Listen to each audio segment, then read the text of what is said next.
बिस्मिल्लाहिर्रहमानिर्रहीम। अस्सलामु अलैकुम नाज़रीन। सीरतुन्नबी किस्त नंबर 31 उन्वान मुशरिकीन के मुतालिबात। एक मुशरिक कहने लगा, आप इस तरह खाना खाते हैं जिस तरह हम खाना खाते हैं, इस तरह बाज़ार में चलते हैं जिस तरह हम भी चलते हैं, हमारी तरह ही ज़िंदगी की ज़रूरियात पूरी करते हैं, लिहाजा आपको क्या हक़ है कि नबी कहकर ख़ुद को माया साबित करे और ये कि आपके साथ तो कोई फरिश्ता भी नहीं उतरा जो आपकी तस्दीक करता है। इस पर अल्लाह ताला ने सूरत फुरकान की आयत 7 नाजिल फरमाए। तर्जुमा, और ये काफिर लोग रसूलुल्लाह सल्लल्लाहु अलैहि वसल्लम की निस्बत यूँ कहते हैं कि इस रसूल को क्या हो गया है कि वो हमारी तरह खाना खाता है और बाज़ार में चलता फिरता है, इसके साथ कोई फरिश्ता क्यों नहीं भेजा गया कि वो इसके साथ रहकर डराया करता है। इसके पास ऐप से कोई ख़जाना आ पड़ता या इसके पास कोई गैबी बाग होता जिससे ये खाना खाया करते थे।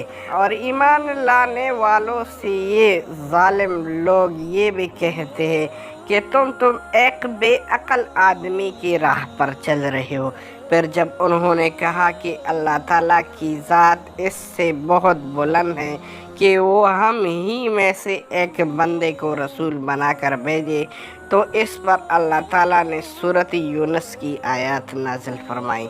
तर्जुमा, क्या इन मक्का के लोगों को इस बात से ताज्जुब हुआ कि हमने उनमें से एक शख्स के पास वही भेज दी कि सब आदमियों को अल्लाह ताला के अहकामात के ख़िलाफ़ चलने पर डराए और जो ईमान ले आए उन्हें खुशखबरी सुना दे कि उन्हें अपने रब के पास पहुंचकर पूरा रुतबा मिलेगा।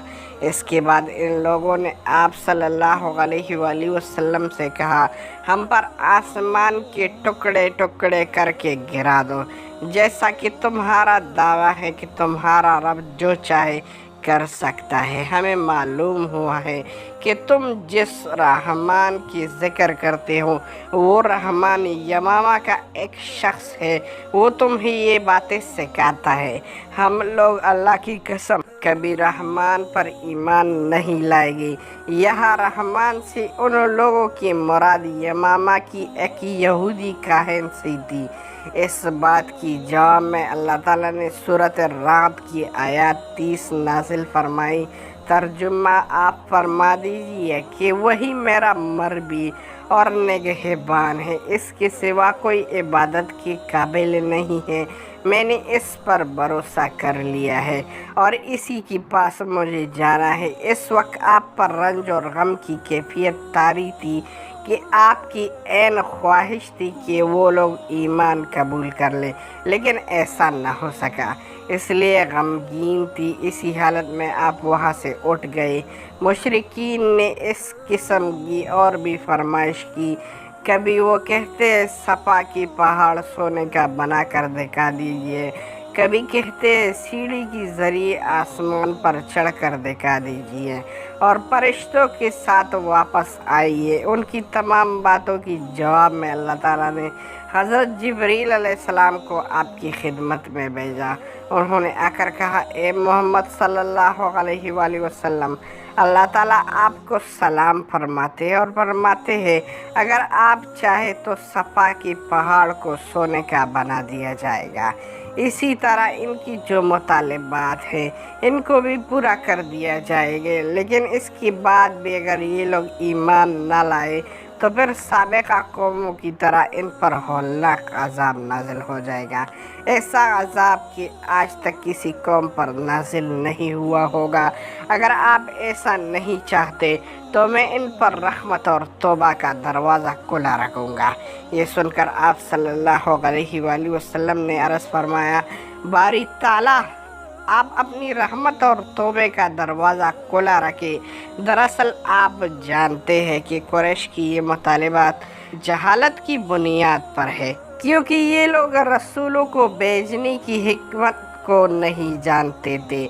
रसूलों का भेजा जाना तो दरअसल मखलूक का इम्तिहान होता है ताकि वो रसूलों की तस्दीक करे और रब ताला की इबादत फरमाए। अगर अल्लाह ताला दरमियान से सारे पर्दे हटा दे और सब लोगों की आंख ये सब कुछ देख ले तो फिर तो अनबिया और रसूलों को भेजने की ज़रूरत ही बाकी नहीं रही और ऐप पर ईमान लाने का कोई माना ही नहीं रहता। मक्का के मुशरिकीन ने 2 यहूदी आलमों के पास अपने आदमी भेजे। ये यहूदी आलम मदीना में रहते थे। दोनों कासिदों ने यहूदी आलमों से मुलाकात की और उनसे कहा, हम आपके पास अपना मामला लेकर आए हैं।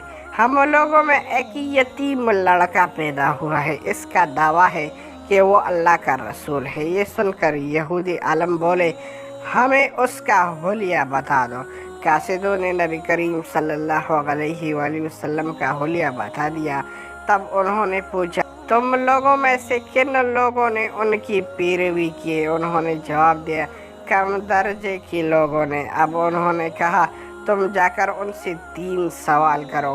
अगर उन्होंने इन 3 सवालात के जवाबात दे दिए तो अल्लाह ताला के नबी है। अगर जवाब न दे सके तो फिर समझ लेना वो कोई झूठा शख्स है, नऊज़ बिल्लाह। इंशाल्लाह नेक्स्ट केस में आप लोगों के साथ ये पूरा वाक़या शेयर करूँगा। इस वीडियो को अपने दोस्तों के साथ ज़रूर शेयर करें और हमें भी अपनी दुआओं में याद रखें।